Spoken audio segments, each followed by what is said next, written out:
union workers, farmer leaders and community leaders, journalists, media persons, policymakers, religious leaders, scientists, and we added students this time. In our study, we had a total of 1,180 respondents. Now, how was it done? How did we do it? As mentioned, it was pandemic and still a lot of health protocols were being implemented then. So what we did was to do a multi-stage purposive sampling, as I've mentioned. So we have representative respondents from various regions, 10 of them and 10 provinces. And we selected also representative municipality and city at the lowest level of area of or locale of our study. Initially, we intended to do random sampling, but because of the pandemic, we were forced to just do purposive sampling. Whoever were accessible and were willing and can be reached by our interviewers were accessed and used and tapped as our respondents. So what happened was that we initially had to use Google survey because that can be done online due to pandemic. But unfortunately, in many instances, the connectivity was very unstable in many areas, particularly in the Visayas and Mindanao regions. So we were forced to do face-to-face, but using the same poll survey-like instruments. So there was no intention to probe because that will entail a lot of, interaction, and we didn't want that to happen then because it was still pandemic. So it was more of a combination of Google survey plus face-to-face poll survey. And we have to assign field coordinators, 10 of them, and mostly they came from academe and one government agency. Most of them are affiliated with our College of Development Communication, so the camaraderie is already there. In terms of data analysis, we did a combination of frequency count, percentage, weighted mean, quiz score, and word cloud. Now, the key findings. There were many findings, but for the purposes of this launching program, we will only focus on some more important ones. So first of all, to give you the profile, more or less, we have an equal representation of male and female in the group. And surprisingly, mas marami po ang single. So, huwag tayong mawala ng pag-asa. Marami pa po kayong makukuha if you intend to get married. Of course, wala kaming chance. So, we were not able to ask or probe for resource or ano. So, we just present to you the statistics. And many were also college graduates, particularly in agriculture. And I think that's because most of the respondents came from students came from academia where agricultural courses are being offered. Tsaka yung scientists usually came from agriculture institutions. Now, in terms of sources of information, when I talk about the public, I'm talking about the aggregated stakeholders, no? I'm not talking about the individual stakeholders yet, but at some point we will present also some disaggregated information. So the public is actually using multi-sources of information, but if you're going to rank them, the social media would rank first, followed by mass media, and person sources would come last. How does it look like if we disaggregate? Social media, kasi I think obviously it's because of the pandemic, people have been glued to the social media because wala namang ibang recourse during the time. So, in terms of social media, Facebook and YouTube rank the highest. And followed by, of course, web-based sources. And in terms of mass media, below 50% yan, we have TV and e-newspapers, no, not the printed ones. The radio actually would come last. We can cite many reasons for that, though we did not explore, but it could be that in the questionnaire, when we talked about radio, baka ang ID nila is the typical radio na yung nakabox pa, no? But in the telephone, meron nating access sa radio. So, person sources have been included also, but they rank, as I've said, the least. And these refer to the fellow farmers and the scientists. So makita natin, medyo mababa ang person sources, particularly the scientists. But in terms of level of trust, this is where the surprise would come in. The scientists are given total trust. Sila lang. No other person sources or source of information is given that level of trust. The social and mass media are given only some trust, no, in general, though they actually rank higher than the person sources. So what do we see?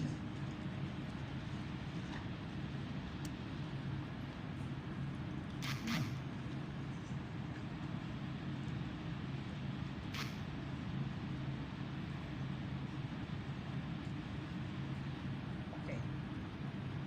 So there's some kind of irony in terms of this set of findings, that the public would actually access social media like Facebook and YouTube, even if they're only given these media some trust, because they are mostly accessed. Kasi madali naman silang, the social media is omnipresent, anytime, anywhere they can have this. But the scientists whom they totally trust, unfortunately, have been least accessed. And I think the reason is also pretty obvious, because the scientists cannot just be found anywhere. They're in their laboratories and their offices. So hindi kasi accessible. But they are the most trusted. Now, let's go to correct knowledge about agrobiotech. In the study, the public was given a set of 11 factual information or scientific information about biotech. It's some sort of a pop quiz, and they were given scores. Out of 11, how many were able to get the correct score? So we took the average of that, and therefore, what came out are this information, or this data. Out of 11 items, the public in general obtained 8 correct answers, and therefore we're happy about that, in fact, because more or less they get 73% correct, o medyo pumasa. Arbitrarily, if we set 50 as the passing score, medyo mababa yata pag UP 60 ang passing, medyo mataas-taas na rin, no, yung 73%. So these statements would actually include the following. So the public believes that emerging technologies always have potential risk. So medyo maganda-ganda ng pangitain yun.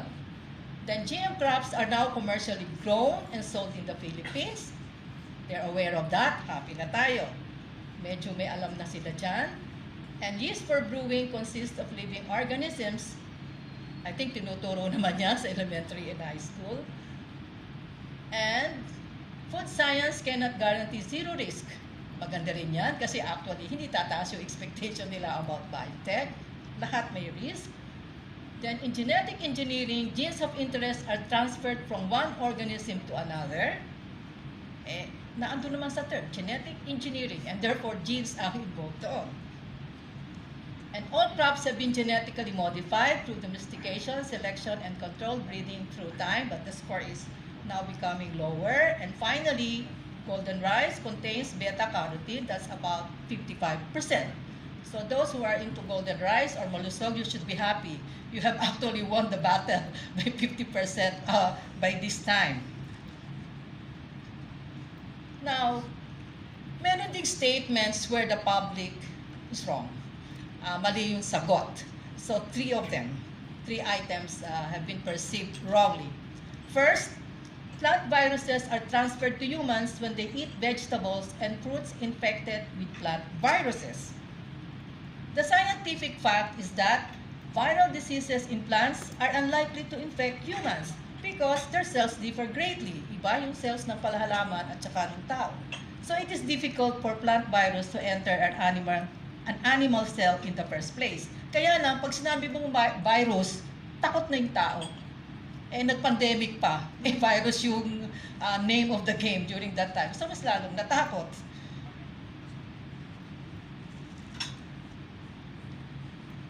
Another item. Sabi nila, ordinary tomatoes do not contain genes, while GM tomatoes do, 53.9%. It's a little bit disturbing. Kasi, ang iniisip ng public, yung may genes lang, yung GM foods. Pag walang GM na tatak, walang genes. Eh, hindi naman ganun yung tinuturo sa atin. Hindi naman yun yung scientific truth. All living things, GM or not, have genes. But genes are inherited and control the characteristics and traits of the organism's offsprings. Hindi naman siya namamana pag kinain. Also, another one, by eating GM food, ito yung sinasabi ko earlier, a person's genes could be modified. Scientific fact, genes of GM crops are not acquired by humans through mere eating. All genes, for that matter, are inherited.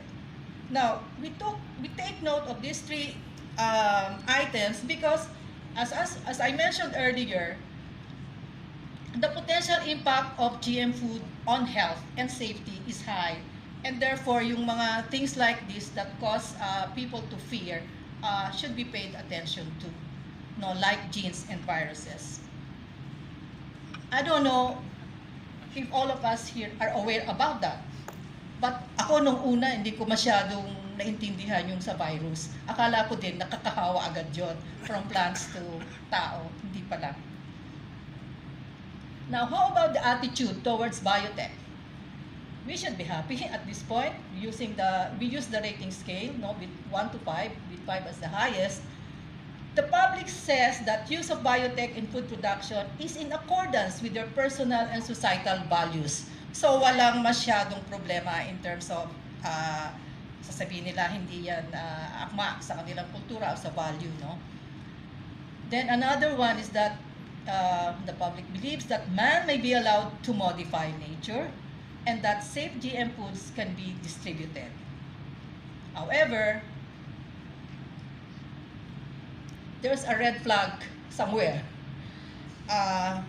The public tends to believe that regulation of modern technology should be left to the industry.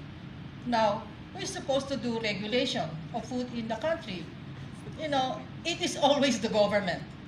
And it is not vested in any other sector. By law, it is the government, and the public is not highly informed about that.